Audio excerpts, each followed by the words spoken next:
I want to start today with a little bit of a story. I know that many of you might think that Baroque music was always my bread and butter as it is today, and that was just simply not the case, really not true. As a young adult, a teenager, I really did not like Baroque music that much. I never really connected with it. I hated the sound of the harpsichord, and performance practice was a term I had never heard before. But that all changed in the senior year of my undergraduate studies. My piano professor of the time, we were working on a Bach partita, and he told me that the saraband really needed some added ornamentation, but he didn't know what to do, and neither did I. And so he recommended I go talk to Elizabeth Wright, who is the professor of harpsichord at IU. I went up to have this meeting with her, and it was totally transformative. She gave me so many practical tips and helped me discover so much about Baroque music in just that short hour. I kept looking around the harpsichord for this magic button because I swore her sound was something I had never heard out of a harpsichord before.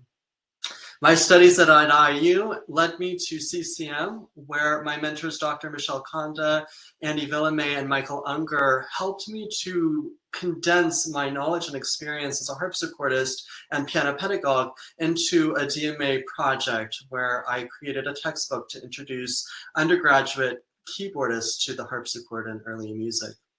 It's this same joy and experience that I hope to share with you today in my presentation. Because of my studies, I made a bunch of discoveries about historical performance practice that I want to share with you and that will guide our presentation to some degree today. The first discovery I made is that the harpsichord is a versatile, highly dynamic, and expressive instrument. Unlike what I was told, the harpsichord creates a variety of sounds, and it is a truly musical instrument.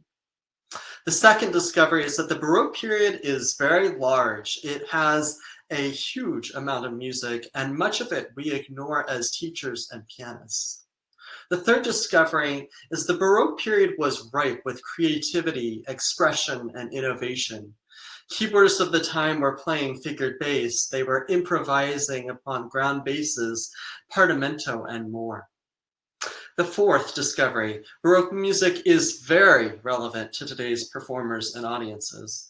And lastly, it is possible to teach Baroque music in a way that ignites passion and excitement. Today's presentation essentially has three sections, if you will. The first section will be about insights that I gained from my studies about performance practice as a harpsichord major and somebody who played in period ensembles.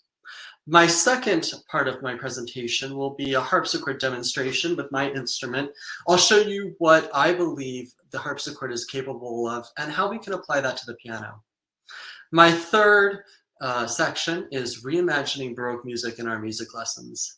I've chosen several different types of activities and pieces that I believe reflect opportunities for us as music educators to inspire our students to think creatively and expressively about the Baroque music we assign them. And at the end, as promised, Q&A. So let's go ahead and get started with a few insights about performance practice. I'll be focusing this portion of the presentation on ornamentation, fingering, French Baroque dance, and repertoire we ignore, especially from the 17th century.